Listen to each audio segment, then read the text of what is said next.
A very good morning, BC students. Now we'll be starting with inheritance. This is a unit 3 topic, right? So inheritance, we have got a brief info कि हमने brief info में पढ़ा था inheritance होता क्या है. Inheritance is basically acquiring. कुछ हम अपने पेरेंट से इनहेरिट करते हैं, so it is basically acquiring, जो हम लेते हैं, और कुछ हमारा एडिशनल होता है. तो इनहेरिट मीन्स कुछ हम acquiring the properties of one class in another class, right, and adding a few additional properties of ourselves. ठीक है, तो जैसे हमने पेरेंट्स की कुछ चीजें एक्वायर करी होंगी, कुछ उनका बोलने का ढंग, कुछ उनके कहने का ढंग, कुछ उनके चलने का ढंग, कुछ उनकी लिविंग का ढंग, तो कुछ हमने एक्वायर किया, कुछ हमने अपना चेंज किया है, कुछ हमने अपने नए तौर तरीके अपनाए. तो दिस इज इनहेरिटेंस, राइट. तो हम इस इनहेरिटेंस को रियल वर्ल्ड में भी इम्प्लीमेंट करेंगे कि कैसे हम इनहेरिटेंस पे वर्क कर सकते हैं इन रियल वर्ल्ड टाइम. कि कुछ चीजें तो ऑलरेडी किसी ने डिफाइन कर रखी है, वो हम इनहेरिट कर लेंगे, और कुछ नई चीजें हम उसमें ऐड कर देंगे, right. So we'll discuss inheritance concepts, what are the examples of inheritance, and how we'll implement inheritance in C++, right? So inheritance is a technique of organizing information in a hierarchical form. मतलब top down, ठीक है, एक order में बना देंगे कि parent class कौन सी है, क्लास कौन सी है, क्लास की सब क्लास कौन सी है, right. The mechanism of deriving a new class from an old one is called inheritance. In simple words क्या कि deriving एक नई क्लास को from an old class. The old class is called the base class and the new class is called the derived class. So कई जगह आपको base class derived class मिलेगा, कई जगह object oriented में super class सब class मिलेगा. So the concept is same. Inheritance का concept same है, राइट. कोई बेस क्लास कहता है, डिराइव क्लास कहता है, कोई सुपर क्लास कहता है, सब क्लास कहता है, कोई पेरेंट चाइल्ड रिलेशनशिप कहता है. पॉइंट यही है कि there is one class that we are inheriting from another class, right. The derived class inherits some of or all of the traits or form of the base class, right. या तो कुछ traits, जैसे मैंने अभी बताया parents के हम कुछ traits ले लेते हैं और कुछ छोड़ देते हैं. तो सेम वे या तो बेस क्लास के all the traits acquire कर सकते हैं या some, and add the refinement and extension of its own, and we can add the refinements and extensions, कुछ नया ऐड कर सकते हैं. the base class remains unchanged. Base class में कोई चेंज नहीं. सो सब क्लास क्या होता है, जो इनहेरिट करता है प्रॉपर्टी का वो सब क्लास हो गई, और जिसकी प्रॉपर्टी इनहेरिट होती है वो सुपर क्लास हो गई. ठीक है, तो सेम वे सुपर क्लास हो गई बेस क्लास और सब क्लास हो गई derived class, right. Inheritance is a process of creating a new class from an existing class. मतलब एग्जिस्टिंग क्लास जो एग्जिस्ट कर रही है उसको हम पेरेंट भी कह सकते हैं, बेस क्लास भी कह सकते हैं, राइट, या सुपर क्लास भी कह सकते हैं. New class is derive is called the derived class और चाइल्ड क्लास और सब क्लास. ठीक है, एग्जिस्टिंग क्लास को हम बेस क्लास भी कह सकते हैं, पेरेंट क्लास भी कह सकते हैं और सुपर क्लास भी कह सकते हैं. डिराइव क्लास डिराइव्स और inherits the features of existing. मतलब डिराइव क्या, इनहेरिट करता है features of existing class, and it contains features of existing class and some feature of its own. मतलब अपने कुछ नए हमारे तरीके हैं वो हम ऐड कर लेंगे और कुछ हमने इनहेरिट कर रखे हैं. Base class is the original class that remains unchanged and the features of the existing class are is fully inherited. तो मतलब हमने कुछ एग्जिस्टिंग क्लास के फीचर्स तो फुल्ली इनहेरिट भी कर सकते हैं, right. Now will understand the concept of types of inheritance. See types of inheritance क्या होता है. सिंगल इनहेरिटेंस मतलब B is derived from A class, right. This is single level. एक लेवल पे है one base class and one derived class. Multiple when C is derived from two base classes. ठीक है, एक A है एक B है, that means multiple inheritance, right. In this case hierarchical, A is the parent class and different subclasses are derived from A. Multi-level, A is, right, A is a parent class for B, B is the parent class for C, right. So in this case this is multi-level. Next is hybrid. Hybrid is a combination, right. That means A is a parent class of B and C. In turn B and C are the parent class of D, right? So there is an ambiguity situation, right? A, because A will be coming from this side also and this side also. We'll discuss in detail how we'll manage this, right? See, the copy of A is coming from this side also. Just understand, copy of A is coming from this side also and from this side also, right? This is a problem. Just keep in mind, and we'll discuss during the programming how we'll solve this problem, so that D will understand how A will be coming to this time, right? A derived class represents a more specialized group of objects. A derived class contains behaviors inherited in the base class, plus additional behaviors. It also can customize behaviors inherited from the base class. ठीक है, अब वो customise भी कर सकता है, जो उसने इनहेरिट करा है ना उसको कस्टमाइज भी कर सकता है अपने अकॉर्डिंग हमें क्या यूज करना है. What is a child class? A class that inherits another class is known as child class, right? मतलब जिस क्लास, चाइल्ड क्लास क्या है, जिसने कुछ इनहेरिट किया है किसी अदर क्लास से. सिंटेक्स समझो अब.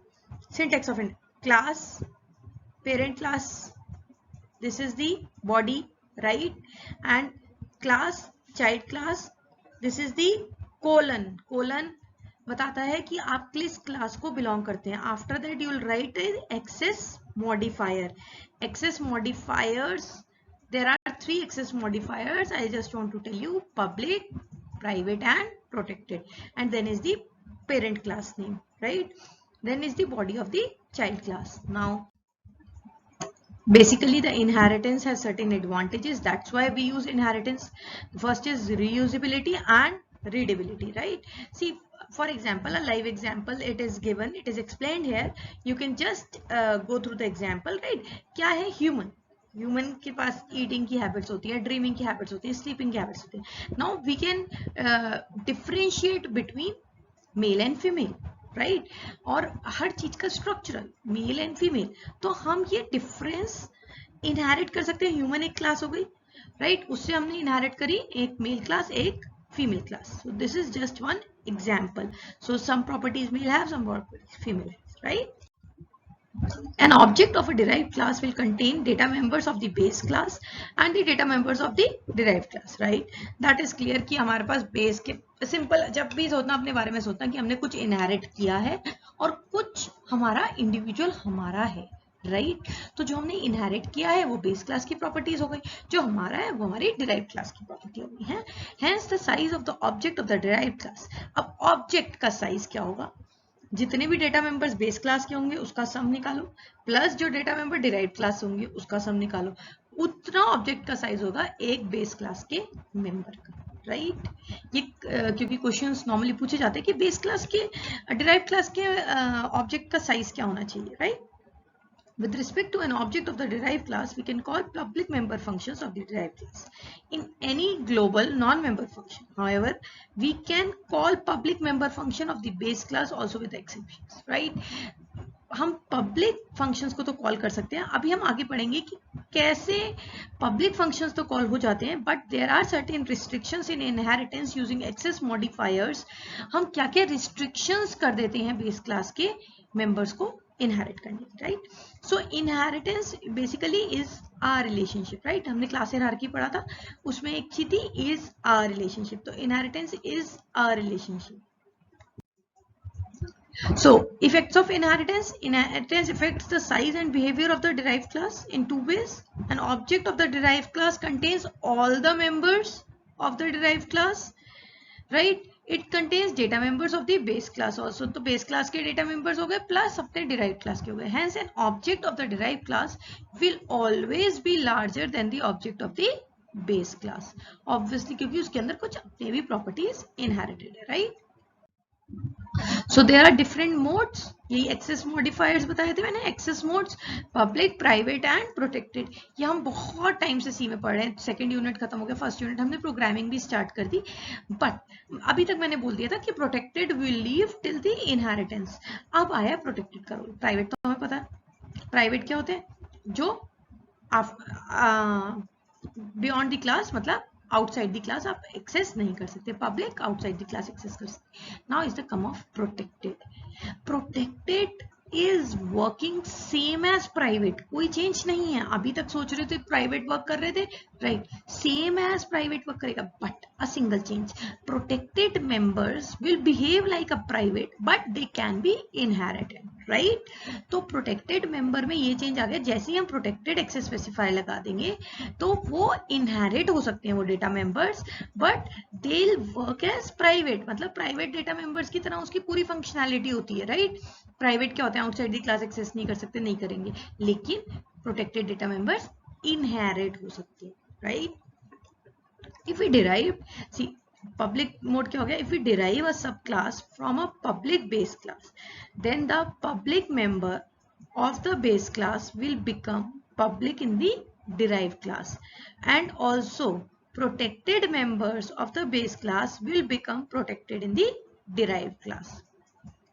Next is protected mode. Protected mode क्या हो गया, if we derive a subclass from a protected base class, then both the public member and protected members of the base class will become protected in the derived class. I know ये थोड़ा सा theoretical लग रहा होगा, but मैं इसको अभी next slide में जस्ट अ टेबल हम करेंगे, वो टेबल याद कर लेंगे तो हमें सब चीज याद हो जाएगी, राइट।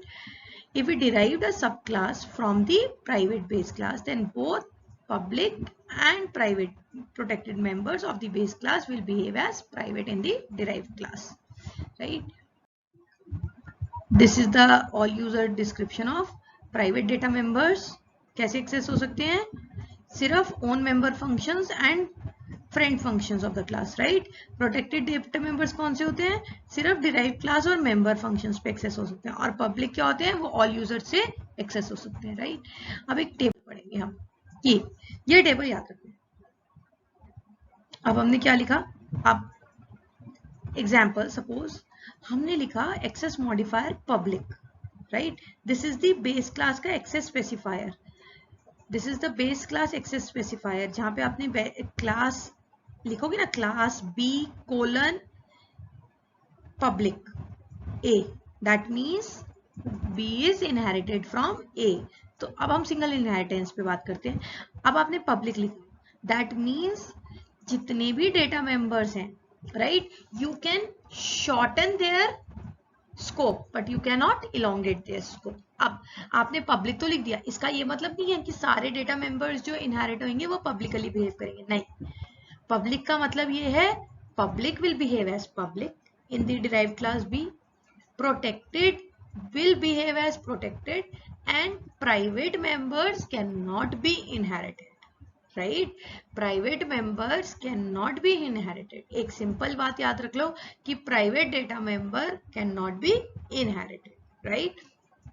अगर हम एक्सेस स्पेसिफिकेशन प्रोटेक्टेड रख देते हैं, ठीक है, तो पब्लिक जो हमारे डेटा मेंबर और मेंबर फंक्शंस होंगे वो भी प्रोटेक्टेड की तरह बिहेव करेंगे, जो प्राइवेट होंगे प्रोटेक्टेड होंगे वो तो प्रोटेक्टेड की तरह बिहेव ही करेंगे, और जो प्राइवेट होंगे वो तो एक्सेसिबल है ही नहीं, राइट। तो प्राइवेट तो डेटा हमारा कहीं एक्सेसिबल है ही नहीं, राइट। अब नेक्स्ट इज, अगर प्राइवेट एक्सेस हो तो पब्लिक जो मेंबर बेस क्लास के होंगे वो भी प्राइवेट बिहेव करेंगे, जो प्रोटेक्टेड होंगे वो भी प्राइवेट बिहेव करेंगे, और जो प्राइवेट मेंबर्स होंगे that can not be accessed outside the class. तो मेक श्योर अगर आपने कोई चीज को इनहेरिट कराना है, कोई भी डेटा मेंबर्स को इनहेरिट कराना है, then you have to use protected data members. अगर आप प्राइवेट डेटा मेंबर्स यूज कर रहे हैं तो it will be a private data member that can not be accessed outside the class. Make sure we cannot access the private data of the class outside the class, not even in the derived class, right.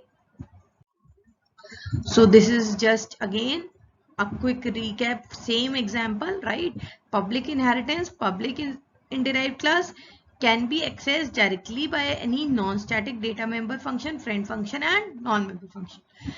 देखो मैंने ये table सिर्फ आपको specifications के लिए दिया है, you can just go through this table, same table है, राइट, सेम चार्ट है, just in a detail form, right, just in a detail form, आपको समझ आ जाए। मतलब आप इस चार्ट को 2 से 3 बार रीड करो कि ये हमारा बेस वर्क है इनहेरिटेंस का। जब तक ये बेस वर्क नहीं समझ आएगा तो हमें समझ नहीं आएगा। हमें एक चीज हमेशा याद रखनी है कि प्राइवेट डेटा मेंबर्स कभी भी इनहेरिट नहीं होते। दूसरी चीज हमें ये याद रखनी है कि हम किसी भी चीज का स्कोप कम कर सकते हैं, बढ़ा नहीं सकते, राइट। दैट मीन्स अगर हमने पब्लिक एक्सेस मॉडिफायर यूज किया है तो ये नहीं है प्रोटेक्टेड डेटा भी पब्लिक हो जाएगा, नहीं, हम किसी का स्कोप कम कर सकते हैं, बढ़ा नहीं सकते। कुछ चीजें ये जो बेसिक्स हैं अगर ये याद रखोगे तो अपने आप ये टेबल बहुत इजी हो जाएगा मगज करना, right. So this is class, derived class name. Suppose class B colon visibility mode can be public, private or protected. Base class name A. ठीक है, समझ आ गया, ये body of the class. Colon indicates the derived class name is derived from the base class. Colon ये बताता है कि कौन सी base class से ये class derived हुई, right? अगर आप visibility mode define नहीं करेंगे, right, तो by default it will be private, ठीक है। अगर आप विजिबिलिटी मोड डिफाइन नहीं करेंगे तो by default it will be private, right. This is just example. Now in between I am just giving you one exercise, that means you have to do all the types of inheritance, right। एक सिर्फ structure बनाना है तुम्हें, जितने भी types of inheritance हैं उनके सिर्फ structures बनाने हैं। कैसे?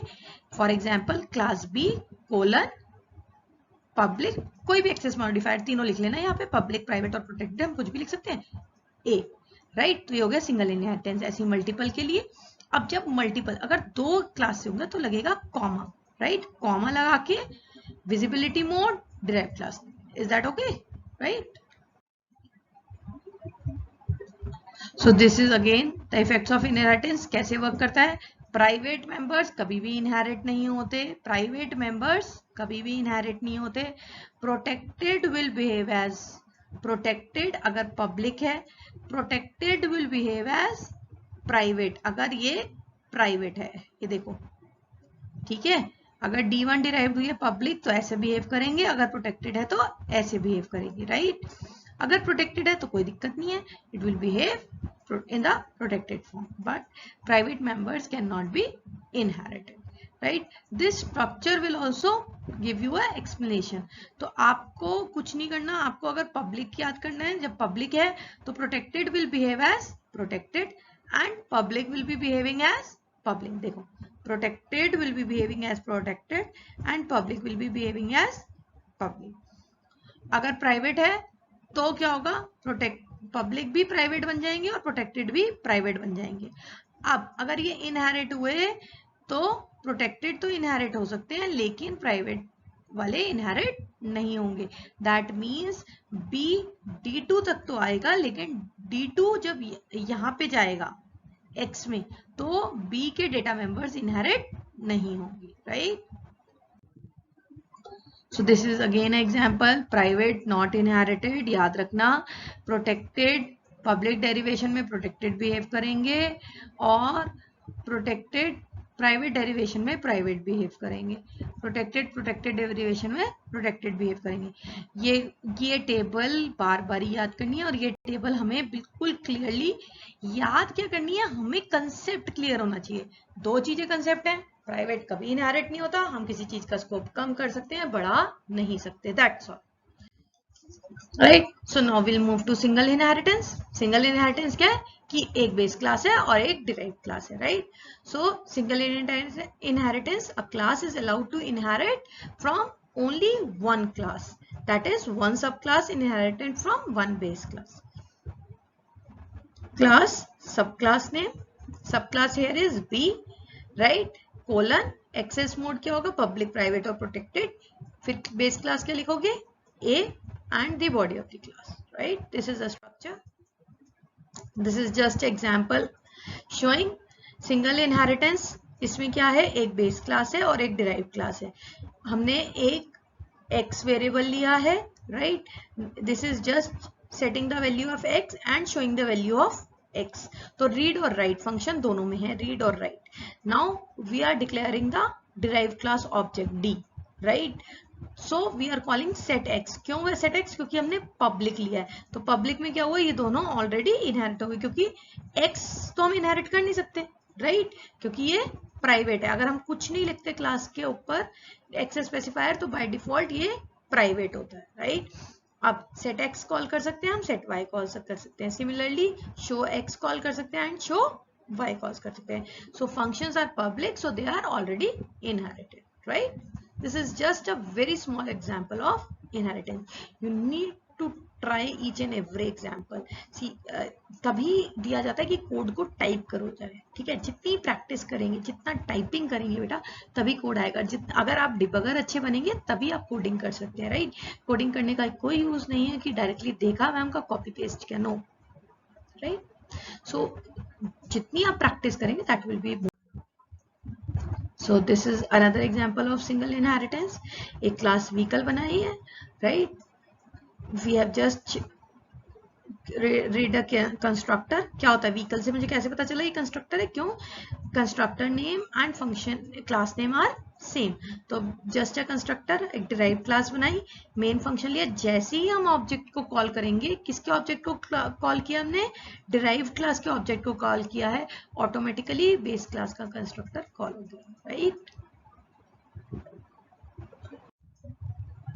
This is a multiple inheritance, B and C. अब derived class क्या है? A, right? Multiple inheritance is a feature of C where a class can inherit from more than one classes. That is, one subclass is inherited from more than one base class. इसमें कोई change नहीं है. Class, subclass name, that means A colon access mode, ठीक है, access mode base class name. आप क्या लिखोगे? Access mode B comma access mode C, ठीक है। अब वो एक्सेस मोड आपका पब्लिक, प्राइवेट और प्रोटेक्टेड कोई भी हो सकता है, right. So this is the example of multiple inheritance. देखो class D, visibility mode B1, visibility mode B2, right. So these are just the examples कैसे आप लिखेंगे। दिस इज द एग्जांपल, कुछ नहीं है, आपने एक क्लास सी बनाई, सी में कंस्ट्रक्टर लिख लिया, constructor of C class, class B बनाई, कंस्ट्रक्टर ऑफ बी क्लास। अब सी और बी ए के ऑब्जेक्ट, ए का कंस्ट्रक्टर बनाया, कंस्ट्रक्टर ऑफ ए क्लास, ए का ऑब्जेक्ट बनाया, बी और सी से डिराइव्ड हुई थी, right. So it will call the all the constructor in the order of declaration, right. Hierarchical inheritance, hierarchical inheritance में क्या हुआ? दिस वाज द एग्जांपल कि हमने ए से क्या बनाया था? B C D. अब इस दोनों का कॉम्बिनेशन बना के हमने क्या बनाया था? मल्टी लेवल और multiple. This is a combination of hybrid. This is multi level, एक के बाद एक, राइट। सी, बी किसे डिराइव हुई? सी से, और ए किसे डिराइव हुई? बी से, राइट। तो एग्जाम्पल मैंने एक ही लिया है, एग्जाम्पल एक ही लिया है, सिर्फ कंस्ट्रक्टर्स कोड किए हैं जिससे कि आपको पता चल जाए कैसे कॉल हो रहे हैं, right. So you have to work on with a small examples, right? Same way इसके अंदर भी same examples में कोई चेंज नहीं है, बहुत सिंपल एग्जाम्पल है। पहले हम कंसेप्ट समझेंगे, फिर हम लैब में और प्रैक्टिकल्स करेंगे, राइट। पहले कंसेप्ट क्लियर होना चाहिए कि हमें लिखना कैसे है। देखो इसमें भी क्लास बेस क्लास है, एक्स वेरिएबल है, सेट कर दिया और शो कर दिया। डिराइव क्लास एक है, बेस क्लास है, सेट कर दिया वाई और शो वाई कर दिया। डिराइव 2 है, वो डिराइव किसे हुई? 1 से, मतलब बेस डिराइव्ड 1 डिराइव्ड 2। आप जो टेबल बनाएंगे इसका अगर मेरे को सिंबलाइज करना हो तो base then derived, first base then derived 1 then derived 2, right. Same way सबका पब्लिक डेरिवेशन है तो सारे इनहेरिट होंगे डिराइव 2 में। That means derive 2 has all the knowledge of derive 1 and base. तभी हमने डिराइव 2 का ऑब्जेक्ट बनाया है डी, और उससे देखो सारे इनहेरिट करे हैं, राइट। हायरार्किकल इनहेरिटेंस, हायरार्किकल मतलब अब हायरार्की बढ़ती जा रही है, right.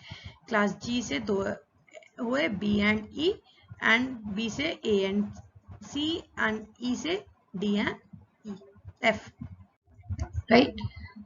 Again same example, you have to implement. थोड़ा सा कोड बड़ा हो जाता है लेकिन आपको कुछ नहीं है, आपको स्ट्रक्चर को इम्प्लीमेंट करना है, दैट्स ऑल, ठीक है। सिर्फ स्ट्रक्चर को इम्प्लीमेंट करना, ये मत सोचना कि मैम इतना बड़ा बड़ा प्रोग्राम कैसे हो रहा है।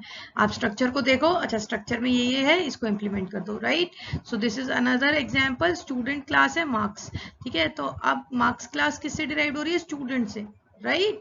सो अब ये पब्लिक ही है, अभी तक हमने देखो सारे यूज करे पब्लिक, लेकिन आईडी और नेम नहीं आएगा क्योंकि these are the private data members, right. तो get marks will run this program in detail in the class, lab class also, in the class also, right। just go through the program कि कैसे hybrid को हमने implement किया using the two base classes, ठीक है। Student class है और marks class है। अब स्टूडेंट्स और स्पोर्ट्स से हमने मार्क्स और स्पोर्ट्स से हमने डिराइव करी है result, right. So will work on this exercise also in the lab class also, right. Will work on each and every example now कि कैसे ये रन करता है, राइट। Okay, thank you.